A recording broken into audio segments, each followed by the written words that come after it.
की सेमीफायनल्सचं तिकीट कुठल्या संघाला मिळेल, त्यानंतर कुठले दोन संघ फायनलमध्ये अगदी दिमाखामध्ये मैदानामध्ये उतरतील आणि या सर्व काही आठवणी या अगदी मनामध्ये साठवून एक ग्रँड आपण सोहळा हा मेगा फायनलचा SKCL T20चा सीझन 1 याच मैदानावरती 28 तारखेला आपण पाहणार आहोत.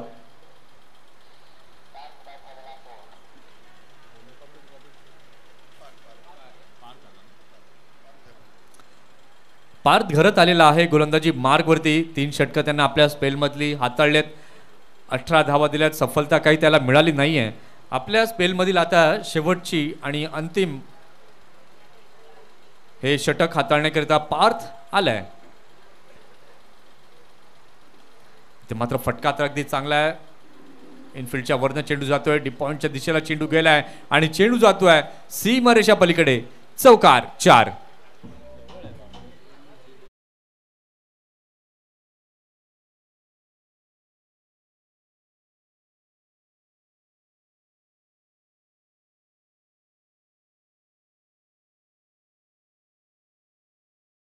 तुला सांगतो की जेव्हा आपण बॉलिंग करतोय तर माझी फिल्डिंग काय असायला हवी. एक 4 लागल्यानंतर ही फिल्डिंग म्हणजे ह्या T20 गेममध्ये बरोबर नाही. 4 लागल्यानंतर आपली फिल्डिंग बघावी. फिल्डर कुठे ठेवला आहे. तर ऑलवेज जेव्हा हातात आपल्या हा बॉल दिला आपली फिल्डिंग आपण बघून घ्यावी आणि त्याप्रमाणे पण बॉलिंग टाकावी आहे. काय जबरदस्त बॉल. यष्टांचा वेध. दांडी उडवली आहे. Milind Patil gone back to the pavilion. काय अगदी शार्प इन यावेळेला पाहायला मिळाला. रिप्लेच्या माध्यमातून आपण पाहू शकाल अगदी शार्प इन यावेळेला पाहायला मिळाला आणि अगदी दांडी उडवली पार्थने. काय जबरदस्त ती दाहकता या चेंडूमध्ये पाहायला मिळाली. हो, खूप चांगला कमबॅक केला आहे. पण मी तेच सांगितलं होतं की अगोदरच्या बॉलला त्यांनी एकदम आउटसाइड द ऑफ स्टंप टाकलं. एक पर्टिक्युलर लाईन लेंथ असायला हवी. एक डिसिप्लिन लाईन लेंथ असेल. तू बघितलं असेल पंकजनी जी बॉलिंग टाकली की एक स्टंप टू स्टंप लाईन टाकली. फटाफट बॉलिंग टाकली आणि त्याप्रमाणे आपण पण एक कन्सिस्टंट लाईन टाकायला हवी. त्यामुळे त्याप्रमाणे आपली फिल्डिंग पण लावायला हवी. मगाशी पण असं बघितलं एक 4 गेल्यानंतर आपण फिल्डर चेंज करतो कारण 2 फिल्डर लेग स्टिकच्या बाहेर होते. म्हणजे ह्याचा अर्थच असा होता की जो अटॅक स्टंपवरती असायला हवा होता आणि मग तू ऑफ स्टंपच्या बाहेर टाकला तर तिकडे हमखास 4 जाणारच नक्कीच. त्यामुळे हे काय छोटे छोटे गोष्टी ते आपण शिकायला हवेत कारण शेवटी आपल्या बॉलिंग फिगर्समध्ये ते 4 रन्स जाणार आहेत. त्यामुळे आपल्या बॉलिंगला आपली फिल्डिंग असणं खूप गरजेचं आहे. अगदी अगदी बरोबर. इथे आपण पाहिलं 9 गडी बाद झालेले आहेत. 106 धावा धावफलकावरती झालेल्या आहेत. षटकातील तिसरा बॉल पुन्हा एकदा हळवारपणे चेंडूला खेळले. पॉईंटच्या दिशेला चेंडू जातोय. नॉन स्ट्रायकिंग एंडला फेकी केली. तिथपर्यंत एक धाव जी आहे ती कंप्लीट होताना पाहायला मिळते.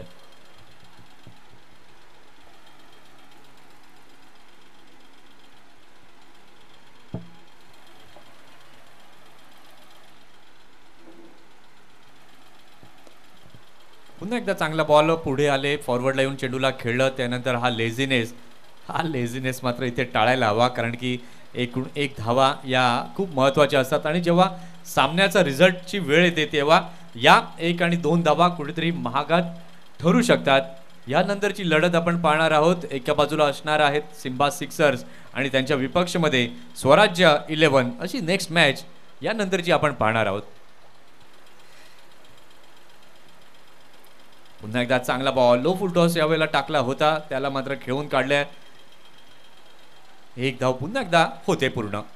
मंथन अजून एक चांगली बाजूची पारची आहे की एकदा जर तू बॉल टाकल्यानंतर तू फिल्डर होतोस. आता तू बघत आहेस की बॉल जिकडे जातो ते अपोजिट उभा राहतोय पार्थ आणि स्टंपच्या मागे उभा येऊन राहतोय. म्हणजे हे this is a good sign of a bowler as well. आणि एकदा बॉल टाकल्यानंतर तू एकदा लगेच फिल्डर होतो. तू बघत असशील की आता बघ कसा एकदम स्टंपच्या पाठी पार्थ येतोय. कारण हे थोड्या छोट्या गोष्टी आहेत. ह्या खूप कामाच्या गोष्टी आहेत आणि ह्या आपण लर्न केल्या पाहिजे. ॲटलिस्ट जे यंगस्टर्स आपल्याकडे हे मॅच बघतायत पण आणि जे मॅच खेळणार आहेत त्यांच्यासाठी पण. नक्कीच. आणि जेव्हा तुम्ही कव्हर करता उभे राहता स्टंपच्या मागे आणि फिल्डर देखील तेच पाहत असतात की यस बॉलर त्या जागेवरती आहे. आपण फेकी लगेच त्या दिशेला करूयात आणि तेच यावेळेला पाहायला मिळालं. इथे आपण पाहिलं 19 षटकांचा खेळ झालाय आणि 19 षटकांच्या खेळानंतर प्राईड ऑफ पालघर 11 या संघाची धावसंख्या झालेली आहे धाव फलकावरती 9 गडी बाद 111. आता शेवटचं आणि अंतिम षटक आहे. मीत आलेला आहे बॉलिंग मार्कवर.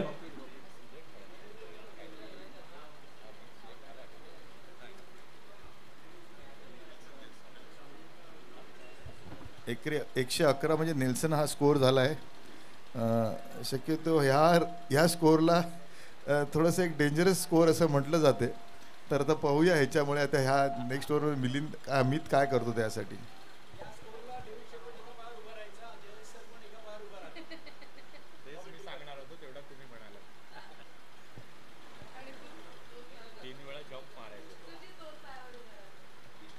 तिथे मात्र आपण पाहतोय अगदी चांगला बॉल पाहायला मिळालाय आणि 111 रन झाले. त्यानंतर एक आठवण जी आहे ती म्हणजे डेव्हिड शेफर्ड पंच जे आहेत ते एका पायावरती उभे राहायचे आणि आय थिंक 3 जम्प ते आय थिंक तिकडनं घ्यायचेत आणि ह्या सर्व आठवणी पुन्हा एकदा तो धाव फलकावरती 111 पाहिल्यानंतर.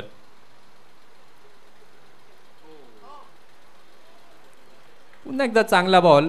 आता शेवटचं षटक आहे आणि शेवटच्या षटकामध्ये किती धावा जमतील सध्या तरी आपण पाहिलं 111 या झालेल्या आहेत. यानंतर सिम्बा सिक्सर्स विरुद्ध स्वराज्य 11 अशी लढत आजच्या दिवसातील दुसरी आपण पाहणार आहोत. वातावरणामध्ये अचानक झालेले बदल.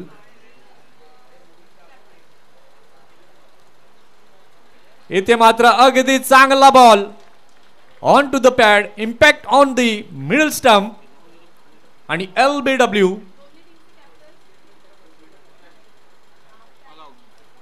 आणि इथे या विकेट नंतर आपण पाहतोय सर्व बाद होताना पाहायला मिळत आहेत. 19.3 षटकांचा खेळ झाला, सर्व बाद झाले. 111 धावा या धाव फलकावरती लागल्यात प्राईड ऑफ पालघर 11 या संघाच्या. 112 धावांचं लक्ष हे समोर ठेवण्यात आलेलं आहे. नंतर खरोखरच इन्स्पायर्ड रॉयल्सच्या बॉलर्सचं आणि त्यांच्या फिल्डरचं आपण आहे का ना कौतुक करणं गरजेचं आहे. कारण पहिले 3 ओव्हरमध्ये 30 रन नो लॉस. ह्या स्कोअरवरना तेव्हानी हा जो 111ला रेस्ट्रिक्ट केला आहे. खरोखर त्यांच्या ह्या बॉलर्सचे एक डिसिप्लिन बॉलिंगला इस्पेशली पंकज आणि आता टाकलेल्या मीतनी असे हे जे त्यांनी दोघांनी बॉलिंग टाकली आहे. इवन प्रणेश धुरूनी पण एक चांगली बॉलिंग त्या लेफ्ट हँडर्सला बॉलिंग टाकली. खरोखरच त्यांचे कौतुक करण्यासारखे आणि specially big hand goes to the fielders also as well. The big hand for the fielders also की त्यांनी खूप चांगली साथ दिली त्यांच्या बॉलर्सना. आणि आता हे चेस करण्यासाठी त्यांनी थोडंसं आपल्याला का होईना पण खरोखरच एक चांगलं टार्गेट त्यांनी जे फिल्डिंग ऑप्ट केली त्यासाठी ते साजेसं असं टार्गेट त्यांच्याकडे ते आलेलं आहे. अगदी इन्स्पायर्ड रॉयल्सने अगदी रॉयल परफॉर्मन्स तर आपल्या बॉलिंगने दिलेला आहे, प्रभावित केलं आहे. आता विथ द बॅट कशा प्रकारचे बॅटिंग त्यांची होईल, कारण की प्राईड ऑफ पालघर या संघाला कमी लेखून चालणार नाही आहे, कारण की त्यांच्याकडे देखील त्या ताकदीचे गोलंदाज आहेत. आणि जेव्हा क्रिकेटमध्ये आपण पाहतो की कुठली धावसंख्या धावफलक जो आहे त्याला कमी लेखून चालत नाही, कारण की कधी कधी आपण पाहिलं आहे ही छोटी धावसंख्या देखील मोठी वाटू लागते. हे आपण हायलाईट्स पाहत आहात या पहिल्या इनिंगचे कशा प्रकारचा खेळ पहिल्या इनिंगमध्ये झाला.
SKCL T20चा आजचा तिसरा दिवस आणि पहिल्या मॅचचा हाफ टाइम झालेला आहे.